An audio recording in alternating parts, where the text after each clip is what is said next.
ginagawa mo yan?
Mga kaidol, no? Nagbabalik na naman tayo. So ayan, naghiwalay muna kami ni Neil dyan, mga kaidol, no? Para kasi daw may bibilhin daw siya para sa pangulam namin mamayang hapon. So sabi ko, ako na lang muna mag-ikot-ikot dito, no? Habang naghihintay sa kanya. So ayan, itong lugar na ato, ayan, tingnan nyo sa ibabaw, no? Parang may ano siya ba,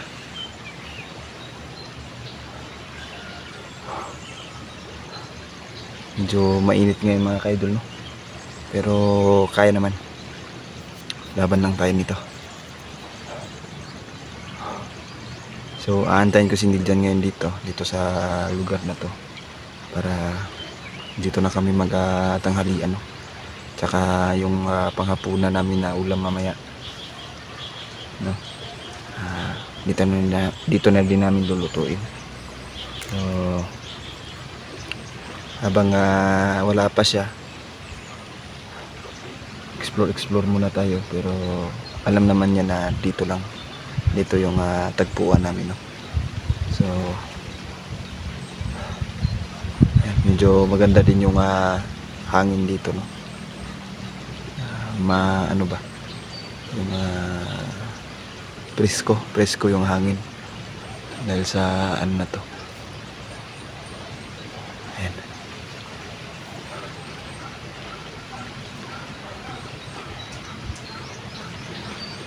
Front cam natin, mga kaidol. Ayan, mga kaidol, no? Sa ganda ng lugar dito, ayan, may mga ano pa dito, no? Ito, nag-ano tawag dito, gigabas ba? So nagpuputol ng kahoy. Ayan. Pero matagal na to, mga ka-idol, kasi bumalik yung mga tauhan ni Commander Bagwis dito, no? Ayan.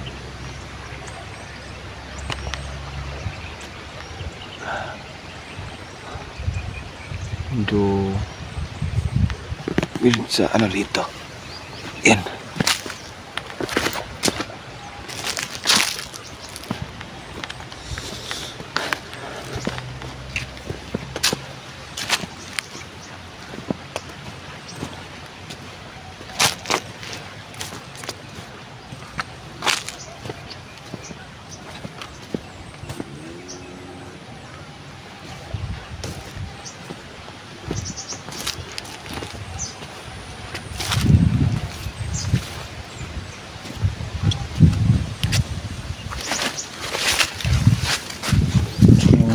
Na ano dito, mga kaidol, tingnan natin kung may ano ba dito.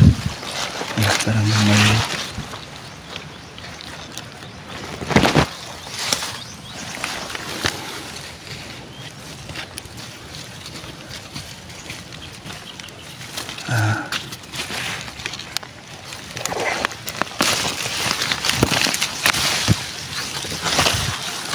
itong sagol sa ulam ba? Aray ko, putik.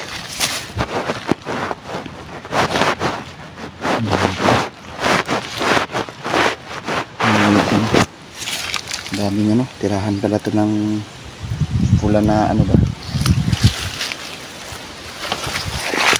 Wait lang.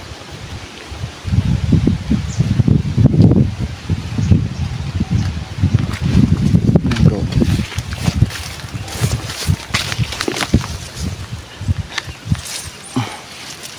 Ano kayo dulo? Ang kikita nyo, malayo siya. Ayun o. Ano yun? Pulahan?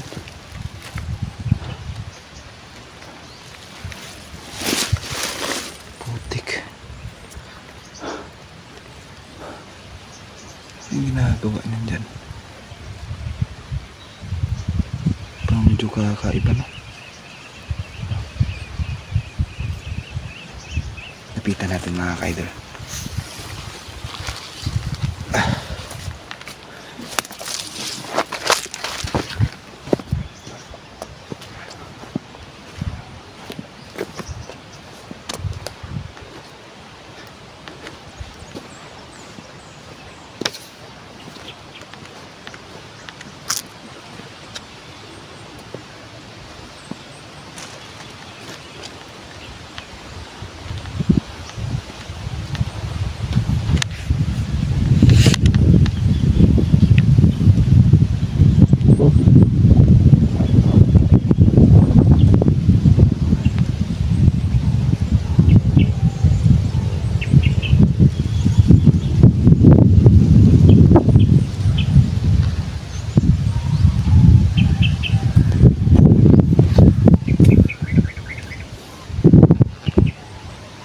Sino yan?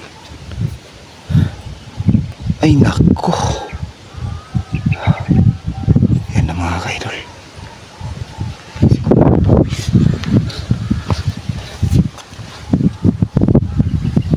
Si Commander Pag gusto mga ka-idol.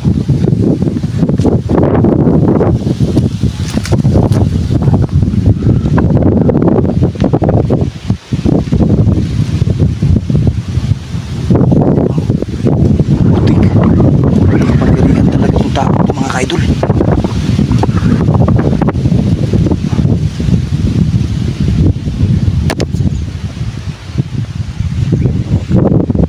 Si Commander Pag gusto mga ka-idol no?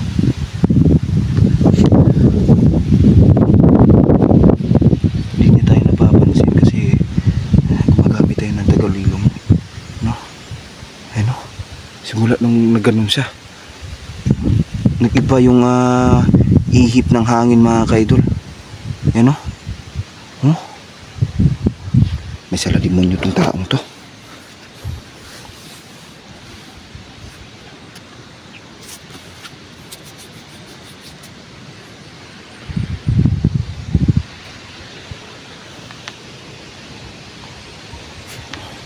May naantay to. Ayan o. Umulan siya mga ka-idol. Umulan.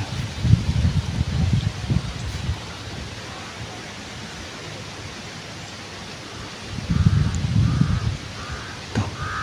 Ayan. Uwak. Ayan o. Ayan. Ayan. Putik ang mga alagad nito mga ka-idol. Ayan o. Paikot-ikot yung uwak. Paikot-ikot yung mga uwak ba. Parang alam niya.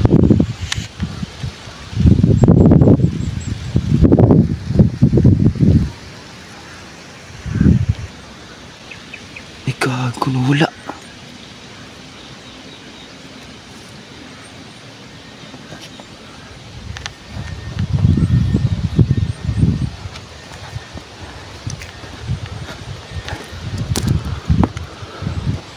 Putik.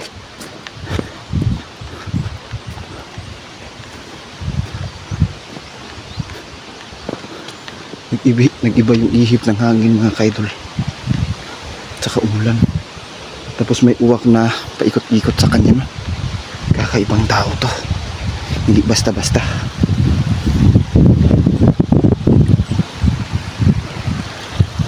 Makapangyarihan talaga ito si Commander Pagwis mga ka-idol. Kaya niya mag-isa na maglakad pa na walang mga kasama.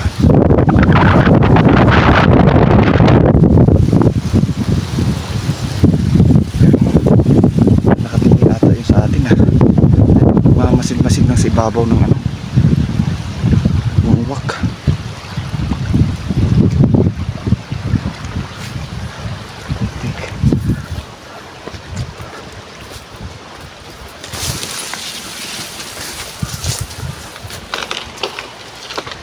Lo, ikaki.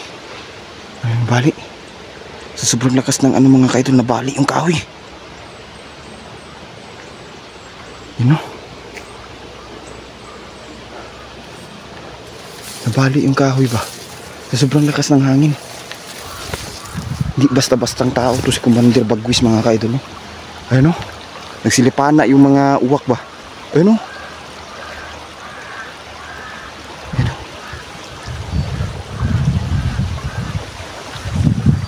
Putik. Grabe, makapangyarihang tao to si Commander Bagwis mga kaidol, no? Kinalib yung ano ko, yung balat ko. Parang tumayo yung mga balahibo eh. Hindi basta-bastang kalaban to si Commander Bagwis pala talaga. Kaya pala sabi ni Inday na mag-iingat ka kay Commander Bagwis, no? Grabe yung mga alagad niya dito.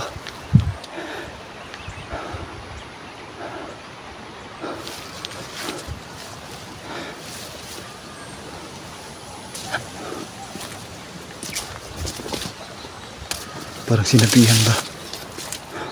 Sinabihan ng mga uwak na may kalaban sa paligid kaya biglang nawala. Hindi ko alam mga ka-idol kung ano ba talaga yung totoong plano ni Commander Bagwis, no? Ano? Tingin ko mga ka-idol kung saan yung uwak mga ka-idol, nandun si Commander Bagwis. So ibig sabihin yung uwak nandyan. So nandyan lang si Commander Bagwis mga ka-idol, no?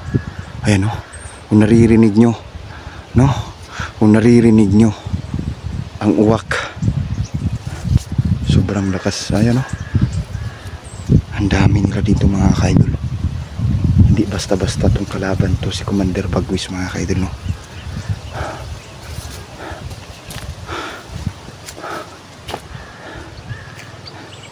Hindi ko pa alam kung gaano siya kalakas, pero sa pinakita niya ngayon mga ka-idol, talagang makapangyarihan tong si Commander Bagwis, no? Talagang makapangyarihan.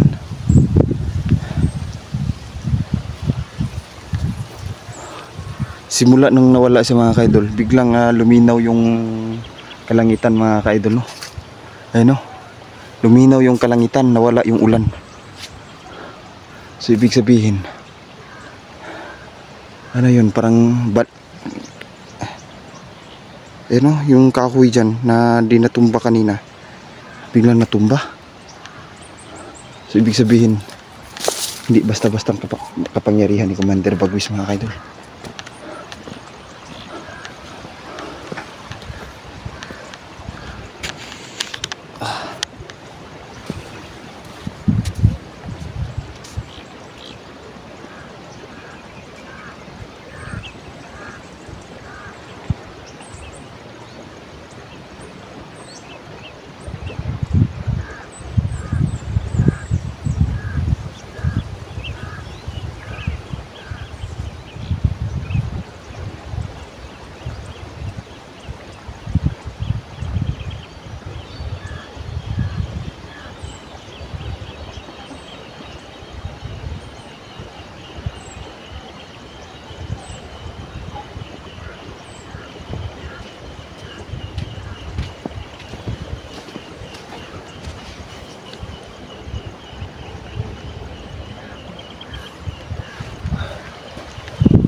Kaya babala yung pagkatumba ng kahoy sa amin. Tingnan ko talaga, babala yun.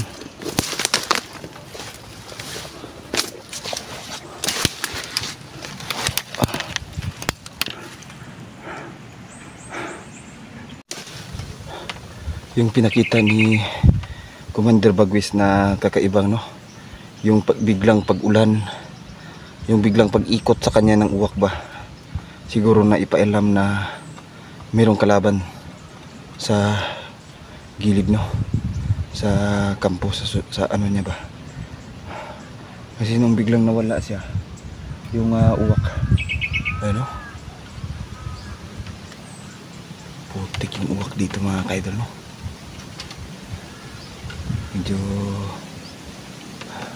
tama talaga yung sinabi ni Inday mga kaidol na si Commander Bagwis, ito yung makapangyarihan ba na commander, no? Makapangyarihan na commander mga kaidol. Ngayon lang ako naka-encounter ng ganun ba. Ano yun?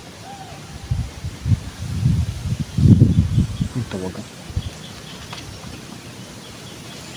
So, ano mga kaidol, no? Parang dito ata sila magtitipon ngayon, no?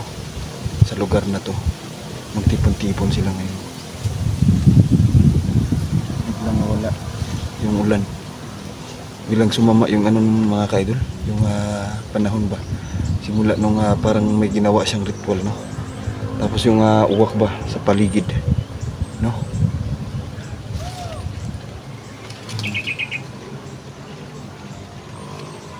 parang may ano, yan, no, so mag-iingat tayo mga kaidol, no. Kung sakaling bumalik man si Commander Bagwis, dapat ano tayo ba, laging nakahanda tayo sa mangyayari. So ayan, hanggang dito na lang muna tayo mga kaidol, no. Ipapaalam natin to kay Niljan tsaka kay Inday kung ano yung nasaksihan ko ngayon. Kakaiba yung taglay na lakas ni Commander Bagwis mga kaidol, no. Hindi basta-basta, merong hindi normal yung pagiging paglakas ng hangin, biglang pag-ulan, tapos yung paglapit sa kanya ng uwak, no. Hindi normal yun mga kaidol.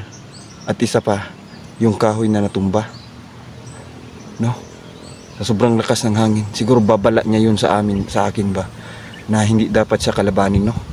Pero hindi tayo natatakot sa kanya mga kaidol, kasi meron tayong gabay na bigay ni Inday. So kahit pa malakas siya, kahit pa kakaiba yung lakas na tinataglay niya, no, pero meron tayong pangontra sa kanya mga kaidol. Pero medyo nagulat lang ako, no, sa ginawa niyang kakaibang kapangyarihan na ipinamalas niya ba ngayon sa natuklasan ko. Grabe. So ayun mga kaidol, no, hanggang dito na lang muna tayo mga kaidol. Salamat sa panonood ng aking video, na sana'y lagi kayong mag-ingat, no, sa mga ginagawa nyo. Tsaka sa lahat ng mga subscribers, bashers, new subscribers, ayan, mga sulod supporters, ayan, salamat at salamat po mga ka-idol, no. Hanggang dito na lang muna tayo mga ka-idol. Lagi kayong mag-iingat. God bless you all. Sana ipatnubayan kayo lagi ni God. So ayan, hanggang dito lang muna tayo mga ka-idol. Thank you and God bless.